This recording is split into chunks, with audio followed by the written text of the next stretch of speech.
Working around powered mobile equipment is a common reality in the construction industry. Often, this is completed without issue.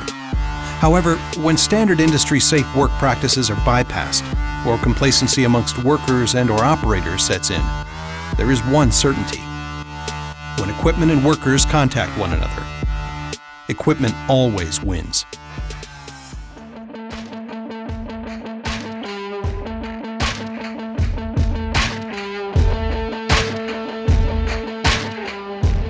Upon arriving to the job site, you will be required to attend a site-specific orientation, which will provide you the knowledge of emergency response procedures, hazards present on the site, including working around mobile equipment, and layout standards regarding site-specific PPE. The minimum standard when working around powered mobile equipment should be CSA-approved hard-toe safety boots, cotton or fire-resistant pants, and a cotton long-sleeved shirt, CSA-approved hard hat, CSA-approved safety glasses and hearing protection, and Class II high-visibility vests. It is important to ensure that PPE is appropriate for your working conditions. Avoid dark-tinted glasses in low light hours or overcast days. Clear vision is key to successfully working around heavy equipment. Restrict the use of any kind of clothing that could impair your vision, such as hoodies, as they limit your peripheral vision. All equipment has different blind spots, and it's critical that workers stay clear of these areas in all situations. Some common pieces of equipment have their blind spots illustrated here. These blind spots are considered the danger zone and must be kept clear of personnel at all times. It's important to realize that danger zones will move and change with the equipment's operation and direction of travel. With pivoting equipment such as excavators, you must also consider swing zones of the counterbalances and booms. An operator is at an extreme disadvantage when it comes to blind spots, and workers must always approach as if the operator cannot see them. Clear communication is a key element when it comes to working around mobile equipment. Never assume the operator can see you or knows what you are about to do. Regardless of what role you have in the operations on a construction site, it's essential to be able to communicate with equipment operators. Essential communication begins with understanding the safe methods of approaching equipment. Prior to approaching any operating equipment, you must establish contact with the operator to inform them you are approaching. Communication is established through visual contact with the operator and signaling your intent to approach the equipment.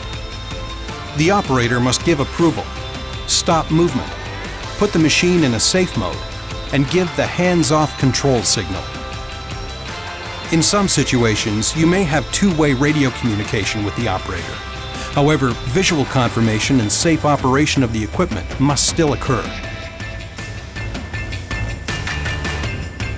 Whenever in the work zone of powered mobile equipment, the following basic practices will help reduce the risk of injury to workers on the ground.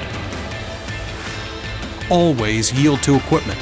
The operator's ability to stop immediately is subject to their speed of travel, their weight and load, and the operator's personal reaction time. After establishing communication, always pass in front of the equipment, maintaining visual contact. If you are required to pass behind equipment, always maintain a 10-meter safety zone. When working with an operator, never position yourself directly in front of or behind the equipment. In the event of operator error or mechanical failure, by positioning yourself out of these direct lines of travel, you're providing yourself a buffer zone and reducing your risk of being struck by the equipment. Be aware of possible falling debris or material from equipment when traveling or maneuvering. It is not uncommon for debris to fall from the buckets of excavating equipment or from the boxes of transport equipment. Additionally, never position yourself or walk below any suspended load, regardless of the situation. A simple error by the operator or mechanical failure can result in being crushed by the equipment or buried by material. Equipment operators have a tremendous responsibility in ensuring the safety of those around them. To best execute work safely, it's essential to put yourself in the operator's seat to understand their perspective. The operator has to monitor their blind spots to ensure that no one enters these danger zones. They must always exhibit proactive communication with those around them to ensure they can operate their equipment safely. The use of a spotter is an excellent method to assist an operator to monitor and guide the equipment around its blind spots. The spotter must always stay clear of the danger zones and be aware of other personnel, equipment, or stationary objects in the area. Spotter signals should be discussed and reviewed during your tailgate meeting. It is extremely important that the operator and spotter must be clear on the signals to be used. A misunderstanding of or improper signaling can be disastrous for all those involved. Under all circumstances, if the equipment operator loses sight of the spotter, the operator must immediately stop operations and re-establish communication. Effective communication between the spotter and the operator is essential to maintaining safe operations on the job site. Safe operations when working around powered mobile equipment can be greatly increased by managing and limiting the interaction between workers and mobile equipment. Using barricades to restrict workers' access to areas where heavy equipment is working plays a significant role by ensuring non-essential personnel are removed from the equipment's area. As a worker, know where these restricted areas are, abide by them, and intervene if other personnel violate them. Never cross a barricade without approval from the operator to enter their work area. Despite all best efforts to keep the work site safe, if an incident involving equipment occurs, all workers must be familiar with the emergency response procedures that have been developed for your particular job site.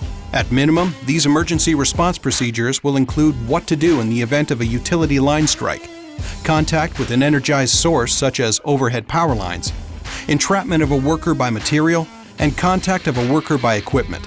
In order for the best possible outcome in an emergency situation, you must know these procedures ahead of time.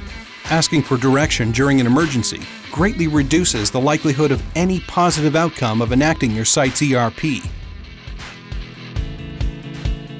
Working around powered mobile equipment is a common and essential process in the construction industry. While the hazards are an ever-present reality when working around this equipment, the risks can be controlled and often eliminated, making this element of construction safe and productive.